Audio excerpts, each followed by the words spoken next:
जय माँ मातंगी, जय माँ कामाख्या। काफ़ी लोग साधना तो करना चाहते हैं और साधना भी ले लेते हैं। किसी को भूत की साधना करनी है, किसी को कर्ण पिशाच की साधना करनी है, किसी को पान बुढ़िया की साधना करनी है, तो किसी को बाल भैरव की साधना करनी है। लेकिन सच बात तो ये है कि जिस तरह से हम लोग स्कूल में जाते, स्कूल में पढ़ाई करते, स्कूल में पढ़ाई करने के बाद किसी इंसान का गणित में उनकी विचारसरणी अच्छी लगती है।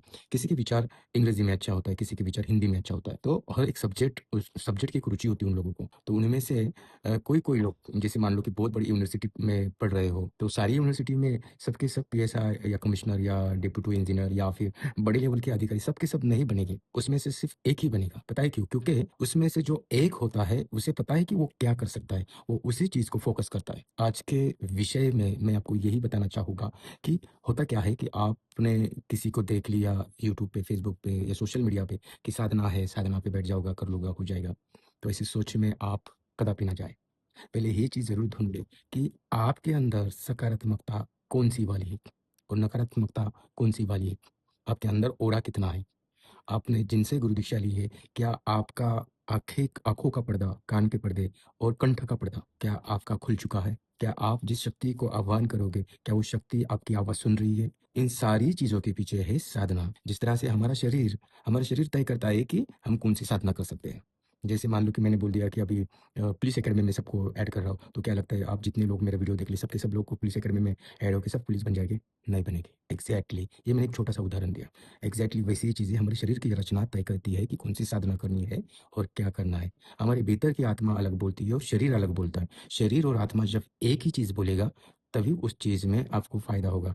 या फिर आपको एक फॉर एग्जांपल मैं बताता हूँ। जैसे मान लीजिए कि आपने कहीं पे कोई कार्य करने गए, लेकिन आपका आपकी आत्मा एकदम शांत रही और शरीर बोला कि इसमें कर लूँगा, इतना-इतना पैसा चाहिए। तो सामने वाले ने पैसे निकाल के दे दिए। सामने वाले ने पैसे निकाल के दिए और वो काम करके निकल के आ गए। फिर आपने बोला हाँ, मैंने तो एक ही बार बोला और हो गया। क्योंकि वहाँ पे तुम्हारी आत्मा और शरीर एक था। एग्जैक्टली वैसी ही चीज होनी चाहिए साधना में। आत्मा और शरीर दोनों भीतर से आवाज एक ही निकलेगी।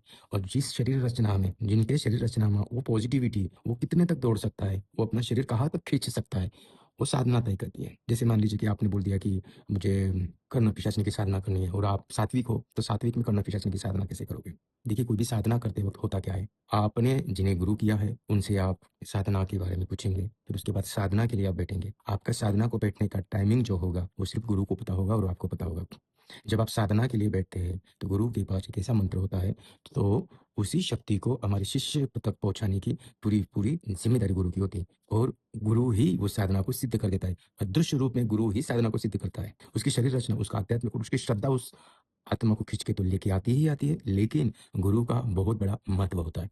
जैसे मान लो कि आपने साधना को बैठ गए, आपकी श्रद्धा है, विश्वास है, आप कर सकते हो, और मान लीजिए कि आपका धोखे से आपका संरक्षण टूट गया और उसी वक्त आपके गले की गुलूमाला भी टूट गई, तो उस वक्त गुरु ही आपको बचा सकता है अदृश्य रूप में। तो इन सारी चीजों को बहुत जरूरी होता है कि आप आपके शरीर को ये जरूर पूछिए कि क्या करना चाहती है। आप सीधे ये मत बोलिए कि मुझे डॉक्टर होना है, वकील बनना है, या फिर बड़े लेवल का अधिकारी होना है। ये मत बोलिए। पहले आप खुद के शरीर को ये पूछो कि क्या बनना चाहते हो। एग्जैक्टली उसी तरह से साधना के लिए खुद के शरीर पर निर्भरता होती है। खुद के शरीर को ये पूछ लो कि कौन सी साधना कर सकते हो। आज का वीडियो यही पे हो गया। अगली वीडियो में मिलूंगा, तब तक के लिए जय माँ कामाख्या, जय माँ मातंगी।